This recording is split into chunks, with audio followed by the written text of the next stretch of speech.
అన్నదాత అన్నదాత మీ అన్నదాత చెమటోడ్చి ఆహారాన్నందించే రైతన్న అనునిత్యం నీ కండదండగా నిలిచే నేస్తం ఎవరన్నా అన్నదాత అన్నదాత మీ అన్నదాత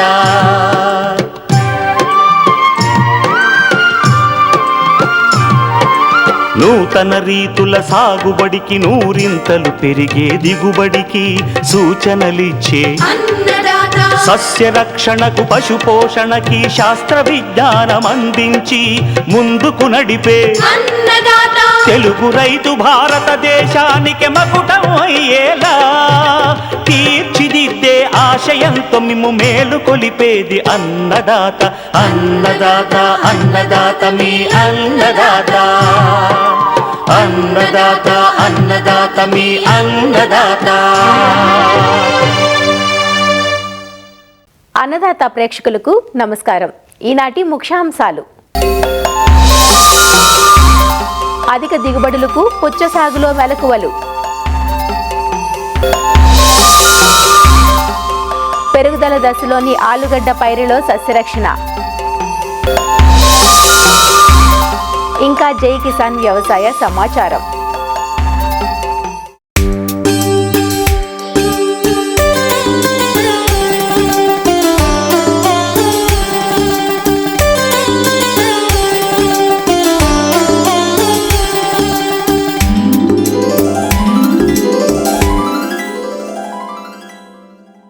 ఆలుగడ్డ ప్రాంతాన్ని బట్టి బంగాళదుంప, ఉర్లగడ్డ అని పిలుస్తుంటారు. అత్యధిక పిండి పదార్థం కలిగిన ఈ దుంపను ఇష్టపడిన వారు చాలా అరుదనే చెప్పాలి. ఈ పంట సాగు తెలుగు రాష్ట్రాల్లో తక్కువ. అయితే ముఖ్యంగా తెలంగాణ జిల్లాల్లో రబీ కాలం ఆలుగడ్డ సాగుకు అనుకూలంగా ఉంటుంది. కొద్దిపాటి విస్తీర్ణంలో సంగారెడ్డి, జహీరాబాద్, వికారాబాద్, నల్గొండ ప్రాంతాల్లో ఆలుగడ్డను అక్టోబర్, నవంబర్ మాసాల్లో విత్తుకొని సాగు చేస్తారు. ప్రస్తుతం పంట 30 నుంచి 50 రోజుల దశలో ఉంది. ఈ పంట నుంచి ఆశించిన దిగుబడులు పొందాలంటే ప్రస్తుతం చేపట్టాల్సిన సస్యరక్షణ చర్యలను తెలియజేస్తున్నారు సంగారెడ్డి జిల్లా జహీరాబాద్ డిడిఎస్ కృషి విజ్ఞాన కేంద్రం సస్యరక్షణ విభాగం శాస్త్రవేత్త ఎన్ స్నేహలత. ఆలు పంట చూసుకున్నట్లయితే మన రాష్ట్రంలో వాతావరణ అనుకూలతను బట్టి జహీరాబాద్, సంగారెడ్డి, వికారాబాద్, ఇప్పుడు నల్గొండలో, ఆంధ్రాలో చూసుకున్నట్టయితే చిత్తూరు జిల్లాలో ఎక్కువగా రైతులు సాగు చేస్తూ ఉన్నారనమాట. అయితే దీనిలో ప్రధాన సమస్య చూసుకుంటే పంట వేసిన మనకి 20 నుంచి 30 రోజుల్లోపు ఈ రసం పీల్చే పురుగు తెల్లదోమ అనేది ఎక్కువగా వ్యాపిస్తూ ఉంటుంది. ఇది ఏంటంటే పిల్ల తల్లి పురుగులు ఆకుల అడుగు భాగాన ఉండి రసం పీల్చడం వలన ఆకులు అనేవి పచ్చగా అయిపోయి ముడత బారిపోతూ ఉంటాయి. అయితే ఈ పురుగు విసర్జించిన తీపి పదార్థానికి శిలీంధ్రాలు వ్యాపించి మసిమంగు అనేది ఏర్పడుతూ ఉంటుంది. అప్పుడు ఆకులంతా నల్లగా అయిపోయి కిరణజన్య సంయోక్రియ అనేది దెబ్బతినడం వలన మొక్క ఎదగడము అనేది ఉండదు, చనిపోవడం జరుగుతుంది అనమాట. దీనికి యాజమాన్య పద్ధతులు చూసుకున్నట్లయితే పంట వేసిన 15 నుంచి 30 రోజుల అప్పుడు పసుపు రంగు జిగురా కట్టలు అనేవి 8 నుంచి 12 అక్కడక్కడ అమర్చుకున్నట్లయితే కొంతవరకు ఈ పురుగు ఉద్రిక్తతను తగ్గించుకోవచ్చు. అట్లా తర్వాత మనం వేప గింజల కషాయం 5% లేకపోతే వేప నూనె 10,000 ppm 2 ml లీటర్ నీటికి కలిపి పిచికారీ చేసుకోవాలి. అదే జీవ నియంత్రణ పద్ధతులు చూసుకుంటే బెవేరియా 5 గ్రాములు లీటర్ నీటికి కలిపి పిచికారీ చేసుకోవచ్చు. పురుగు ఉద్రిక్తత గనక ఎక్కువగా ఉన్నప్పుడు రసాయన మందైన డైమిథోయేట్ 2 మిల్లీలీటర్లు లీటర్ నీటికి కలిపి పిచికారీ చేసుకోవచ్చు. ఇంకొకటి ఏంటనంటే లద్దె పురుగు అనేది ఎక్కువ వస్తుంది. ఈ లద్దె పురుగు అనేది స్పోడోప్టెరా ఆకులను మొత్తం పత్రహరితాన్ని తినడం వలన ఈనెలు మాత్రమే వదిలేస్తుంది ఒకటి. తర్వాత ఆకుల అడుగు భాగాన కాండం దగ్గర ఎక్కువగా రాత్రులలో ఎక్కువగా తింటూ ఉంటుంది అనమాట. దీని తర్వాత వచ్చే ఇంకొక పురుగు ఏంటంటే పొటాటో ట్యూబర్ మాత్. ఈ పొటాటో ట్యూబర్ మాత్ని ఎలా గుర్తించాలి అంటే రైతులు దీని యొక్క జీవిత చక్రమైనా కూడా గమనించినట్లయితే ఈ యొక్క రెక్కల పురుగు, పై రెక్కల పురుగు వచ్చేసేసి గోధుమ రంగులో ఉంటాయి, కింది రెక్కలు వచ్చేసేసి తెల్లగా ఉంటాయి అన్నమాట. ఈ రెక్కలు చివరి భాగం అంతా కూడా వెంట్రుకల మాదిరిగా సన్నగా ఉంటాయి. ఈ రెక్కల పురుగు ఆకుల అడుగు భాగాన తెల్లటి గుడ్లు దాదాపు 100 నుండి 150 గుడ్లు 4 నుంచి 5 రోజులలో పెడుతుంది. వీటి నుండి 8 రోజులలో పిల్లల అద్దె పురుగులు అనేవి బయటికి వస్తూ ఉంటాయి అన్నమాట. అవి తెల్లగా ఉంటాయి, తల వచ్చేసి నల్లటి గోధుమ రంగులో తల కలిగి ఉంటుంది. ఈ పురుగు అనేది ఆకుల పత్రహరితాన్ని గోకి తినడము, తర్వాత దాని నుండి కాండం మీద నుంచి లోపలికి పోయి కాండంని తినుకుంటూ దుంపలోకి ప్రవేశిస్తూ ఉంటుంది అనమాట. అయితే ఈ కాండం నుంచి 7 నుంచి 8 రోజులలో బయటికి వచ్చి కోశస్థ దశను చేసుకుంటుంది. దీని నుంచి 7 రోజుల్లో తల్లి రెక్కల పురుగులు అనేవి బయటికి వచ్చేస్తుంటాయి అనమాట. మళ్ళీ గుడ్లు పెట్టడం, ఇలా దాదాపు ఒక పొటాటో స్టోరేజ్ సీజన్లో 8 నుంచి 9 జీవన చక్రాలు అనేవి పూర్తి చేసుకుంటుంది. అంత ఫాస్ట్గా ఉంటుంది. దీని యొక్క యాజమాన్య పద్ధతులు చూసుకున్నట్లయితే ఫస్ట్ మంచి విత్తనాన్ని ఎంపిక చేసుకోవాలి. ఒకటి, దుంపలు నాటుకునేటప్పుడు మట్టి లోపల 10 నుంచి 15 సెంటీమీటర్ల లోతున మనం నాటుకోవాలి. పంట వేసినాక 15 నుంచి 30 రోజులప్పుడు దీనికి సంబంధించిన లింగాకర్షక బుట్టలు అనేవి అక్కడక్కడ 8 నుంచి 12 అమర్చుకున్నట్లయితే ఈ రెక్కల పురుగు యొక్క ఉద్రిక్తతను గమనించవచ్చు, గుడ్ల సంఖ్యను కొంతవరకు తగ్గించుకోవచ్చు. తర్వాత వేప నూనె 10,000 ppm 2 ml లీటర్ నీటికి కలిపి పిచికారీ చేసుకున్నట్లయితే గుడ్ల సముదాన్ని మనం నివారించుకోవచ్చు. తర్వాత క్వినాల్ఫస్ 2 లీటర్ నీటికి కలిపి పిచికారీ చేసుకోవాలి. ఒకవేళ పురుగు ఉద్రిక్తత మరింత ఎక్కువగా ఉన్నట్లయితే ఇమామెక్టిన్ బెంజోయేట్ 0.4 గ్రాములు లేదా క్లోరాంట్రానిలిప్రోల్ కలిపి పిచికారీ చేసుకోవచ్చు. లద్దె పురుగు స్పోడాప్టెరా గురించి మాట్లాడుతున్నాం కాబట్టి దీనికి ఏంటనంటే రాత్రి వేళలో ఎక్కువగా తింటుంది గనక దీనికి 10 కిలోల తౌడు తీసుకొని 1 కిలో బెల్లం తీసుకొని మంచిగా మాగబెట్టి దాంట్లో ఒక 500 మిల్లీలీటర్ల మోనోక్రోటోఫస్ అంతా కూడా కలిపేసేసి దీన్ని ఉండల్లాగా కట్టి మనం పొలంలో సాయంత్రం వేళల్లో చల్లుకున్నట్లయితే ఈ పురుగును కూడా మనం సమగ్రవంతంగా నివారించుకోవచ్చు. ఈ జైరాబాద్ ప్రాంతంలో రైతులు మాకు ఎక్కువ చెప్తున్నది వేరు తొలుచు పురుగు అనమాట. దీన్ని రూట్ గ్రబ్ అని కూడా అంటాం. అయితే ఈ పురుగు కూడా రాత్రి వేళల్లో ఎక్కువగా తింటూ ఉంటుంది. ఈ పురుగు వేర్లను దుంపలను తినడం వలన కుళ్ళిపోవడము, వేరే శిలీంధ్రాలు దీనికి వ్యాపించడము, మొక్క ఎండిపోవడం అనేది మనం గమనించవచ్చు. ఈ పురుగు తెల్లగా ఉంటుంది, తర్వాత గోధుమ రంగు తల కలిగి ఉంటుంది, సి ఆకారంలో ఉంటుంది. దీనికి వచ్చేసి యాజమాన్య పద్ధతులు, లద్దె పురుగులు గనక పొలంలో కనబడుతుంటే మాత్రం అవి వేరి దూరంగా పడేసి చంపేయడం ఒకటి చేయాలి. ఇంకొకటి ఏంటంటే క్వినాల్ఫస్ 5% 10 కేజీలు గుళికల్లాగా దొరుకుతుంది. అవి తీసుకొని మనం పొలంలో చల్లుకోవాలి. దీనిలో ఎక్కువ మటుకు మనము వ్యాధులు చూసుకున్నట్లయితే, తెగులు చూసుకున్నట్లయితే ఎర్లీ బ్లైట్, లేట్ బ్లైట్. ఈ ఎర్లీ బ్లైట్ గనక చూసుకుంటే ముదిరిపోయిన ఆకుల పైన వలయాకారపు మచ్చలు అనేవి మనము పైన గమనిస్తూ ఉంటాము. దీని ద్వారా మొత్తము ఆకులు ఎండిపోవడము, మొక్క అనేది విరిగిపోవడం అనేది గమనిస్తుంటాం. లేట్ బ్లైట్ చూసుకుంటే ఆకుల అడుగు భాగాన పచ్చగా బూడిద మచ్చలు అనేవి ఏర్పడుతూ ఉంటాయి. ఒకవేళ దీనిపైన నీళ్లు గనక పడితే మాత్రం ఆయిల్ పడితే ఎలా ఉంటుందో అలాంటి రకమైన మచ్చలు కూడా మనం గమనించవచ్చు అన్నమాట.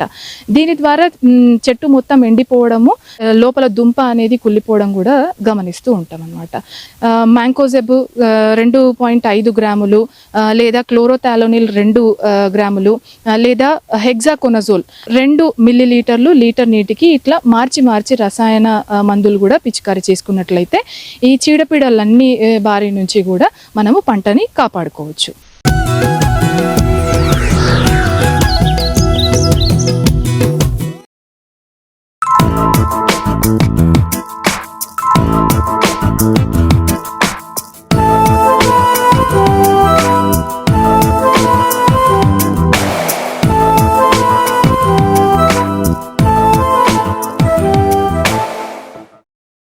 దాహార్తిని తీర్చే పండుగ పుచ్చకు పేరు. ఈ మధ్యకాలంలో రైతులు మార్కెట్ డిమాండ్ను అనుసరించి సంవత్సరమంతా పుచ్చను సాగు చేస్తున్నారు. అయితే పుచ్చ సాగుకు అత్యంత అనుకూలమైన కాలం వేసవి కాలం.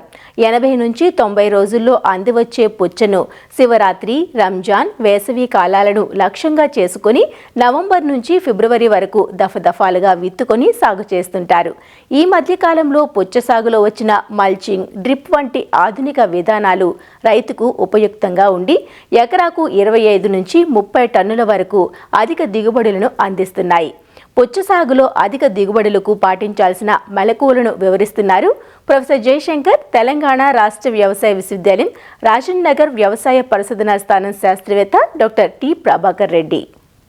వేసవి డిమాండ్ని దృష్టిలో ఉంచుకొని పుచ్చ సాగు చేసుకోవడం అనేది చాలా ఉత్తమమైన మార్గం. ప్రస్తుతం మనకి డిసెంబర్ చివరి నుంచి జనవరి చివరి వరకు మనకు పుచ్చ సాగు చేసుకోవడానికి అనుకూలమైన సమయం. పుచ్చ పంట అనేది 90 రోజుల సమయం పట్టే పంట. ఈ పంట మనం చూసుకున్నట్లయితే ఒక ఎకరాకు 500 నుంచి 600 గ్రాములకు వరకు కూడా విత్తన మోతాదు సరిపోతుంది. దీనిలో మనకు 2 రకాల విత్తనాలు మనకు అందుబాటులో ఉన్నాయి. ఒకటి తెలుపు నలుపు చారలు కలిగిన రకం, రెండోది ముదురు ఆకుపచ్చ రకాలు. మనకు తెలుపు నలుపు చారలు కలిగిన రకాలు కనుక చూసుకున్నట్లయితే NSS 295, NSS 775, దాంతోపాటు వసుధ, ఐశ్వర్య, స్వాతి, సరస్వతి ఈ రకాలు మనకి చాలా అనుకూలమైనవి. దాంతోపాటు ముదురు ఆకుపచ్చ రంగు కలిగిన రకాలు కనుక చూసుకున్నట్లయితే మనకి ఈ ఐస్ బాక్స్ లేదా అరుణ్, సుమన్, కిరణ్ అనే రకాలు మనకి ఈ ముదురాకుపచ్చ కలిగిన రంగు కలిగిన రకాలు ఇవి అనుకూలమైనవి. ముఖ్యంగా ఈ రకాలన్నీ కూడా 90 రోజులు కలిగిన రకాలు. ఒక ఎకరాకి 8 నుంచి 12 టన్నుల వరకు కూడా మనకు దిగుబడి ఇచ్చే అవకాశం ఉంది. మనకు విత్తుకునే విధానం కనుక చూసినట్లయితే వరుసకు మధ్యలో 2 నుంచి 2.5 మీటర్ల వెడల్పు కలిగిన వరుసను కనుక మనం వదిలేసి ఈ వరుసల మధ్య అంటే మొక్కల మధ్య మనకు 40 నుంచి 50 సెంటీమీటర్ల దూరం పెట్టుకొని మనం విత్తుకోవచ్చు. అయితే 2 వరుసల మధ్య మనం ఒక కాలువ కనుక చేసుకొని కాలువకు 2 వైపులా కనుక విత్తుకున్నట్లయితే మనకు నీటి యాజమాన్యం సులభంగా ఉంటుంది. ముఖ్యంగా మనకు విత్తిన తర్వాత అంటే మన కలుపు యాజమాన్యం గురించి విత్తిన 2 రోజుల లోపు మనకు పెండిమిథిలిన్ 1.25 లీటర్ ఒక ఎకరా కనుక తీసుకొని స్ప్రే చేసుకున్నట్లయితే చాలా వరకు కూడా కలుపును నివారించుకునే అవకాశం ఉంటుంది. దాంతోపాటు మనకు ఈ యొక్క పుచ్చ సాగులో ముఖ్యంగా గుర్తుపెట్టుకోవాల్సింది బిందు సేద్య విధానం. ఈ బిందు సేద్య విధానం ద్వారా కనుక మనం నీటి యాజమాన్యం చేసుకున్నట్లయితే ఈ వచ్చే ఎండాకాలంలో మనకు సరైన సమయంలో నీరు ఇచ్చుకునే అవకాశం ఉంటుంది. ఇంకోటి దాంతోపాటు మనకు ఈ రసాయన ఎరువులు కూడా ఫర్టిగేషన్ విధానం ద్వారా బిందు సేద్య విధానంలో ఇచ్చుకున్నట్లయితే మనకు సరైన సమయంలో ఖచ్చితంగా మొక్క మొదట్లో మనకి ఈ రసాయన ఎరువులు పడే అవకాశం ఉంటుంది. కాబట్టి దిగుబడి మనకి 15 టన్నుల వరకు కూడా తీసుకునే అవకాశం ఉంటుంది. దీంట్లో ముఖ్యంగా కలుపు నివారించుకోవడానికి మనం ఈ మల్చింగ్ షీట్ విధానం కనుక పాటించినట్లయితే మనం ఈజీగా కలుపు నివారించుకోవచ్చు. ఈ యొక్క నీరు ఆవిరి కాకుండా నీటిని పట్టి ఉంచే శక్తిని పెంచుకునే అవకాశం ఉంటుంది. కాబట్టి పుచ్చ సాగులో ముఖ్యంగా మనకు బిందు సేద్య విధానం, ఫర్టిగేషన్, మల్చింగ్ ఈ 3 అంశాలు కనుక మనం పాటించినట్లయితే సాధారణంగా మనకు 8 నుంచి 10 టన్నుల వరకు దిగుబడి వస్తుంది. ఈ 3 పద్ధతులు కనుక పాటించినట్లయితే 15 టన్నుల వరకు కూడా మనం దిగుబడి సాధించుకునే అవకాశం ఉంటుంది. అయితే దీంట్లో ముఖ్యంగా మన రసాయన ఎరువుల యాజమాన్యం కనుక చూసినట్లయితే ఒక ఎకరా పుచ్చ సాగుకి మనకి 200 కిలోల వరకు సింగిల్ సూపర్ ఫాస్ఫేట్ వేసుకోవాలి. ఒక 40 కిలోల యూరియా, 40 కిలోల మ్యూరేట్ ఆఫ్ పొటాష్ వేసుకోవాల్సిన అవసరం ఉంటుంది. యూరియాను 2 మోతాదులుగా చేసుకొని 20 కిలోల యూరియాని విత్తేటప్పుడు 20 కిలోల యూరియాని 20 నుంచి 25 రోజుల సమయంలో అంటే పిలక దశలో మనకు పెరుగుదల దశలో వేసుకోవాల్సిన అవసరం ఉంటుంది. ఈ మనకు సిఫారసు చేయబడిన మొత్తం భాస్వరం మరియు పొటాష్ని మనం విత్తుకునే సమయంలోనే అంటే 200 కిలోల సింగిల్ సూపర్ ఫాస్ఫేట్ని 4 బ్యాగుల సింగిల్ సూపర్ ఫాస్ఫేట్ని దాంతోపాటు 40 కిలోల మ్యూరేట్ ఆఫ్ పొటాష్ మనం విత్తుకునే సమయంలోనే వేసుకోవాల్సిన అవసరం ఉంటుంది. ముఖ్యంగా ఈ పుచ్చ సాగులో మనం గమనించవలసింది బోరాన్ ధాతు లోపం అనేది ఎక్కువగా కనబడుతుంది. సో ఈ లోపం వల్ల మన కాయలు పగిలిపోవటం, ఈ తీగ అనేది చిన్న ఆకులుగా మారటం, కొరచగా మారిపోవటం, ఈ మొక్కల సంఖ్య అనేది తగ్గిపోవడం అనేది ఎక్కువగా గమనించడం జరుగుతుంది. అందువల్ల ఈ బోరాన్ ధాతు లోపాన్ని నివారించుకోవడానికి మనం విత్తుకునేటప్పుడే ఒక ఎకరాకి 8 కిలోల వరకు బోరాక్స్ని వేసుకోవాల్సిన అవసరం ఉంటుంది. మనం పైపాటుగా కనుక మనం పిచికారీ చేసుకోవాలనుకున్నప్పుడు ఈ బోరాక్స్ని 2 సార్లు పిచికారీ చేసుకోవాలి. ఒకటి 2 నుంచి 4 ఆకుల దశలో, రెండవది ఈ కాయ పెరుగుదల దశలో పిచికారీ చేసుకోవాల్సిన అవసరం ఉంది. సో దీని గురించి కానీ మనం బోరాక్స్ని కనుక తీసుకున్నట్లయితే 3 గ్రాముల బోరాక్స్ను 1 లీటర్ నీటికి కలిపి 2 సార్లు మనం పెరుగుదల దశలో, కాయ ఏర్పడే దశలో 2 సార్లు పిచికారీ చేసుకోవాలి. సో దీంతోపాటు మనం ఈ పుచ్చ పంటలో మనం ముఖ్యంగా గమనించవలసింది తామర పురుగులు. ఈ తామర పురుగులు కనుక గమనించినట్లయితే పిప్రోనిల్ 2 ml per లీటర్ నీటికి కలిపి పిచికారీ చేసుకోవచ్చు. దాంతోపాటు మనకి బూజు తెగులు కనుక గమనించినట్లయితే మ్యాంకోజెబ్ 2.5 గ్రాముల లీటర్ నీటికి పిచికారీ చేసుకోవాల్సిన అవసరం ఉంటుంది. దాంతోపాటు మనకు పరిస్థితిని బట్టి తక్కువ పంట కలిగిన రకాలైతే 70 రోజుల్లో, మనకు దీర్ఘకాలిక రకాలైతే 90 రోజుల్లో మనకు పంట కోతకు వచ్చే అవకాశం ఉంటుంది. కాబట్టి కాయ తీసివేసే సమయంలో మనం ఈ నీటి తడువులు తగ్గించుకున్నట్లయితే ఈ కాయ పగులను కూడా నివారించుకునే అవకాశం ఉంటుంది. సో పరిస్థితిని బట్టి మనము కొన్ని మెచ్యూరిటీని చూసుకొని మనం హార్వెస్ట్ చేసుకున్నట్లయితే మనకు అధికంగా దిగుబడి వచ్చే అవకాశం ఉంటుంది.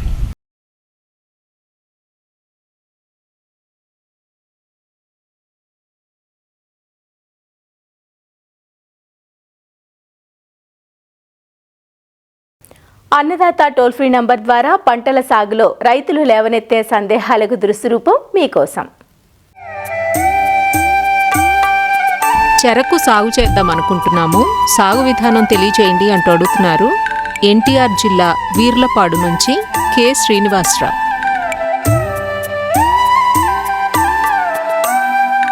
సాధారణంగా జనవరి, ఫిబ్రవరి మాసాల్లో చెరుకు నాటుతూ ఉంటారు. చెరుకు నాటే విధానాల్లో కూడా ఈ మధ్యకాలంలో చాలా మార్పులు వచ్చాయి. మరి చెరుకు రకాలు కనుక చూసినట్లయితే మనకి స్వల్పకాలిక రకాలు, మధ్యకాలిక రకాలు అనేవి ఉన్నాయి. మరి అనకాపల్లి పరిశోధనా స్థానం నుంచి దాదాపు 20 చెరుకు రకాలని విడుదల చేయడం జరిగింది రైతాంగం కోసము. మరి 2020 సంవత్సరంలో 2009 వశిష్ట అనే పేరుతోటి స్వల్పకాలిక రకంగా విడుదల చేయడం జరిగింది. అలాగే 2009 252 నవీన్ అనే పేరుతోటి విడుదల చేయడం జరిగింది. ఇది మధ్యకాలిక రకము. సో మనకి జనవరి ఫిబ్రవరిలో వేసుకునేటప్పుడు స్వల్పకాలిక రకాలు వేసుకుంటే మంచిది. కొంచెం ఆలస్యమైనటువంటి పరిస్థితుల్లో మధ్యకాలిక రకాలు కానీ లేదా దీర్ఘకాలిక రకాలు కానీ వేసుకోవచ్చు. అయితే ముఖ్యంగా మనకి ఈ చెరుకు నాటేటప్పుడు తీసుకోవాల్సిన జాగ్రత్తలు ఏంటంటే దుక్కిలో కూడా మనము కొంత జాగ్రత్త తీసుకోవాలి. ముఖ్యంగా వరి తర్వాత సాగు చేసేటప్పుడు ఈ ఇనుప నాగలతో కనుక దున్నుకున్నట్లయితే బాగా లోతుగా ఈ దుక్కు చేసుకోవడానికి అవకాశం ఉంటుంది. అలాగే దున్నిన తర్వాత ఈ రొటావేటర్ కనుక నడుపుకున్నట్లయితే ఈ బెడ్డలన్నీ కూడా చిదిగి మెత్తని దుక్కి తయారవుతుంది. మెత్తని దుక్కి తయారు చేసుకున్నాక చాళ్ళు ఏర్పాటు చేసుకోవాలి. కానీ లోతైన కాలువలు ఏర్పాటు చేసుకుని పైపైన కనుక మనం చెరుకు ముచ్చలు నాటుకున్నట్లయితే మనకి మొలక బాగా వస్తుంది. అలాగే లోతు చాళ్ళలో నాటడం వలన ఈ పెట్టినటువంటి నీరు ఎక్కువగా లోపలికి ఇంకడానికి అవకాశం ఉంటుంది. దానివల్ల తేమ ఎక్కువ రోజులు సప్లై అయ్యి పంట ఎద్దడికి గురి కాకుండా ఉంటుందన్నమాట. అలాగే నాటే విధానం సాధారణంగా రైతులు బోధులో కాలువల పద్ధతిలో నాటుతుంటారు. మరి ఇటీవల కాలంలో మనకి ఈ జంట చాళ్ల పద్ధతి కానీ దూరపు చాళ్ల పద్ధతి కానీ నేను చెప్తున్నాము. ఈ మధ్యలో అంతర పంటలు వేసుకోవచ్చు. అంతర పంటలు తీసిన తర్వాత మనకి ఈ మినీ ట్రాక్టర్తో కానీ లేదంటే పవర్ టిల్లర్తో కానీ అంతర కృషి చేసుకోవడానికి వీలుగా ఉంటుంది. తక్కువ విత్తనం కూడా పడుతుంది. అదేవిధంగా వీడింగ్కి అయ్యేటువంటి ఖర్చును కూడా తగ్గించుకోవచ్చు. సో అలాగే మరి నాటేటప్పుడు ఈ ముచ్చెలు కాకుండా మొక్కలు కనుక నాటుకున్నట్లయితే ఖర్చు తగ్గకపోయినప్పటికీ మనకి మొక్కలు సమృద్ధిగా దొరుకుతాయి కాబట్టి సకాలంలో నాటుకోవడానికి అవకాశం ఉంటుంది. మరి మొక్కలు నాటుకున్నప్పుడు మనకి దాదాపు 8,000 మొక్కలు ఒక ఎకరాకి నాటుకోవాల్సినటువంటి అవసరం ఉంటుంది. ఈ మొక్కల్ని కూడా మనము జంట చాళ్ల పద్ధతిలో నాటుకోవచ్చు అన్నమాట. సో ఈ రకంగా నాటుకోవడం వల్ల మనకి పంట పిలకలన్నీ కూడా ఒకేసారి వస్తాయి. పంట మెచ్యూరిటీ కూడా ఒకేసారి వస్తుంది.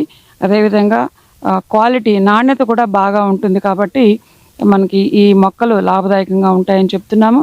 అలాగే మనకి కార్స్ దిగుబడులు కూడా బాగా ఉండాలి అని అంటే ముచ్చెల కంటే కూడా మొక్కలు నాటుకోవడం వల్ల లాభదాయకంగా ఉంటుంది. అయితే ఈ మొక్కలు నాటేటప్పుడు రైతులు గుర్తుంచుకోవాల్సిన విషయం ఏంటంటే నీటి వసతులు బాగా ఉన్న దగ్గర మాత్రమే మొక్కలు నాటుకోవాలి. వర్షాధారంగా సాగు చేయడానికి మొక్కలు పనికిరావు. సో అట్లాగే మరి మొక్కలు నాటుకున్నప్పుడు మనము ఎరువుల యాజమాన్యం కూడా కొంచెము జాగ్రత్తగా చేసుకోవాలి. అవి మొక్కలు నిలదొక్కుని కొద్దిగా పిలకలు వచ్చే వరకు కూడా మనం తగినటువంటి శ్రద్ధ తీసుకోవాలి. అదేవిధంగా నాటేటప్పుడు కూడా మనకి ముఖ్యంగా ఈ బేసలుగా వేసేటువంటి ఎరువులు ఏవైతే ఉన్నాయో అవి వేసుకోవాలి. ఎకరాకి 250 కిలోలు సూపర్ ఫాస్ఫేట్, సుమారుగా 75 కిలోలు మ్యూరేట్ ఆఫ్ పొటాష్ వేసుకోవాలి. యూరియా నాటేటప్పుడు వేయాల్సినటువంటి అవసరం లేదు. అదే మొక్కలు వేసుకున్నట్లయితే కనుక మనము వేసేటువంటి యూరియాలో దాదాపు ఒక 25% నాటేటప్పుడు వేసుకున్నట్లయితే మొక్కలు త్వరగా ఎస్టాబ్లిష్ అయ్యడానికి అవకాశం ఉంటుంది. అట్లాగే మనం నాటిన 45 రోజులకి ఒకసారి ఒక 50 కిలోల యూరియా, అలాగే 90 రోజులకి ఒక 50 కిలోల యూరియాని వేసుకోవాలి. అదేవిధంగా మనకి చెరుకులో కూడా ఈ కలుపు యాజమాన్యం కూడా చాలా ముఖ్యము. నాటిన వెంటనే మనకి అట్రజిన్ అనేటువంటి కలుపు మందుని ఎకరాకి 2 కిలోలు పిచికారీ చేసుకోవాలి. అలాగే తొంగ ఎక్కడైతే బాగా సమస్యగా ఉంటుందో ఆ ప్రాంతాల్లో మనకి నాటిన 25 నుంచి 35 రోజుల లోపల హాలోసల్ఫిరాన్ మనము 40 గ్రాములు ఒక ఎకరాకి 200 లీటర్ల నీటిలో కలిపి పిచికారీ చేసుకున్నట్లయితే ఈ తుంగని బాగా నివారించుకోవచ్చు. అలాగే నీటి యాజమాన్యం కూడా మనకి చాలా ముఖ్యము. పంట తొలి దశలో అంటే సుమారుగా మొదటి 4 నెలలు కూడా నీటి ఎద్దడికి గురవ్వకుండా మనము తగిన జాగ్రత్తలు తీసుకోవాలి. అలాగే ఈ పంట తొలి దశలో ముఖ్యంగా మనకి ఈ పేక పురుగు అనేటువంటిది ఎక్కువగా ఆశించి పంటను నష్టపరుస్తుంది. మరి పేక పురుగు నివారణకి మనము నాటేటప్పుడే ఈ కాలువల్లో ఫిప్రోనిల్ గుళికలు అయితే కనుక 10 కిలోలు లేదా క్లోరాంట్రినిలిప్రోల్ ఈ గుళికలు అయితే ఫర్టిరా అంటాము.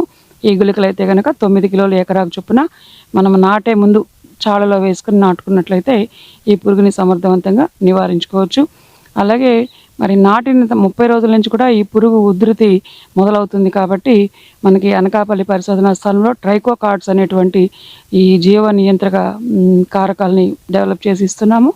ఈ ట్రైకోకార్డ్స్ని కనుక ఉపయోగించుకున్నట్లయితే కూడా మనకి ఈ మందులు పిచికారీ అవసరం లేకుండా కొంతవరకు ఈ పురుగుని సమర్థవంతంగా నివారించుకోవడానికి అవకాశం ఉంటుంది.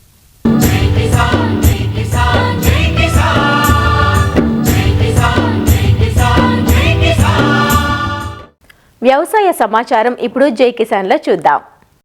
ఆదిలాబాద్ జిల్లాలో సోయా కొనుగోళ్లలో ప్రభుత్వ రంగ సంస్థలు నాఫెడ్, మార్క్ఫెడ్ అనుసరిస్తున్న వైఖరిపై రైతులు తీవ్ర ఆందోళన చెందుతున్నారు. పంట నాణ్యత లేదనే నెపంతో కొనుగోళ్లకు నిరాకరిస్తూ ఉండటం, పైగా కొనుగోలు చేసిన పంటను సైతం వెనక్కి పంపడంపై రైతులు ఆవేదన చెందుతున్నారు. తెలంగాణ రాష్ట్రంలో ఆదిలాబాద్, నిర్మల్ జిల్లాల్లో సోయా పంట అత్యధికంగా సాగవుతుంది. ఆదిలాబాద్ జిల్లాలో 72,000 ఎకరాల్లో, నిర్మల్ జిల్లాలో 1.20 లక్షల ఎకరాల్లో సాగైంది. ఎకరాకు 6 క్వింటాళ్ల చొప్పున 11.52 లక్షల క్వింటాళ్ల దిగుబడి వస్తుందని వ్యవసాయ శాఖ ప్రాథమికంగా అంచనా వేసింది. ఖరీఫ్ కాలానికి 7.20 లక్షల క్వింటాళ్ల సోయా కొనుగోళ్లకు కేంద్ర ప్రభుత్వ రంగ సంస్థ నాఫెడ్ అనుమతిచ్చింది. అయితే నిబంధనలతో పంట కొనుగోలు చేయకపోగా కొన్న పంటను సైతం వెనక్కి పంపుతున్నారంటూ రైతులు ఆరోపిస్తున్నారు. 10.5 కుంటలకెళ్ళి 1 కుంటలే కొన్నలు 9.5 కుంటలు రిటర్న్ తెచ్చిండ్రు. ఇదేం న్యాయం? కొంటే మొత్తం 10.5 కొననుండే. ఒకటే చేన్ల వండిన పంట, ఒకటే సీడు, ఒకటే ఇతనం, ఒకటే పట్టే భూములది. మరి 1 కుంటలే ఎందుకు కొన్నారు? మరి 9.5 ఎందుకు వాపస్ చేసిండ్రు? మరి ఇది ఎట్లా న్యాయం? అంటే రైతుకు ఇది మోసం చేసుడే కదా. డిసెంబర్ 29కి మాకు షెడ్యూల్ ఇచ్చిండ్రు మార్కెట్ వాళ్ళు ఏఓలతోటి. అయితే తీసుకొచ్చి మార్కెట్లో అమ్మడానికి సోయలు తేవడం జరిగింది. 16 కుంటల 50 కిలోలు అయినాయి. అయితే వాళ్ళు జోక్కొని తీసుకున్న తర్వాత గోదాముకు పోయిన తర్వాత నాణ్యత లేదు, రంగు మారినాయని మాకు జనవరి 6 తారీఖు నాడు రిటర్న్ చేయడం జరిగింది. మేము ఇలా పట్టీల కొరకు వస్తే మాకు తెలిసింది. అయితే మీ మాల్ రిటర్న్ వచ్చిందని చెప్తే మేము ఇప్పుడు మా మాల్ మేము అదనంగా కుంటలకు 100 రూపాయలు అమాలి కట్టి తీసుకుపోవడం జరుగుతుంది. రైతు ప్రభుత్వం అని చెప్పుతున్న ప్రభుత్వాలు కూడా ఇంత రైతు మీద నిర్లక్ష్యం చేసి ఇయ్యాల పండిన పంట కూడా 3 ఎకరాలకు 16 కుంటలు వెళ్ళిన సోయా, అది కూడా ప్రకృతి వైఫల్యంతో కొంచెం రంగు మారడం జరిగింది. కొన్ని ఇంకా మంచి నాణ్యత ఉన్న సోయాలు కూడా రిటర్న్ చేయడం జరిగింది. ఇది ఎటువంటి ప్రభుత్వాలు? ఈ రైతు రాజ్యం అని చెప్పే ప్రభుత్వాలు రైతు నడ్డి విరగొట్టే ప్రయత్నం చేస్తున్నాయి. రైతు కోలుకోకుండా సోయాకు ప్రభుత్వ మద్దతు ధర క్వింటాలకు 5,328 ఉంటే ప్రైవేటులో 4,500 లోపే పలుకుతోంది. దీంతో రైతులు ప్రభుత్వ కొనుగోళ్లకు ఆసక్తి చూపిస్తున్నారు. గత ఏడాది డిసెంబర్ 31న షెడ్యూల్ ప్రకారం కొనుగోళ్లు చేస్తామని మార్క్ఫెడ్ ప్రకటించింది. ఆ ఒక్కరోజే ఆదిలాబాద్ యార్డుకు 3,000 క్వింటాళ్ల సోయా రాగా మార్క్ఫెడ్ చేతులెత్తేసింది. తర్వాత అఖిలపక్ష రైతు సంఘాల ధర్నాతో కొనుగోలు చేసింది. తీరా కొనుగోలు చేసిన సరుకులో నాణ్యత పేరుతో 1,600 క్వింటాళ్లను వెనక్కి పంపించింది. సోయా పంట కొనుగోళ్లలో మార్క్ఫెడ్, నాఫెడ్ నిబంధనలు సడలించాలని, తమకు న్యాయం జరిగేలా చూడాలంటూ రైతులు కోరుతున్నారు. మరిన్ని విభిన్న అంశాలతో రేపటి అన్నదాతలో మళ్లీ కలుసుకుందాం. నమస్కారం. అన్నదాతలు తమ సందేహాలు, సమస్యలను 1-800-425-4085 టోల్ ఫ్రీ నంబర్లో ఉదయం 10 నుంచి 11 గంటల మధ్య పని దినాలలో సంప్రదించగలరు. ఈ కార్యక్రమాన్ని యూట్యూబ్లో www.youtube.com/అన్నదాత ఈటీవీ లింక్ ద్వారా వీక్షించవచ్చు.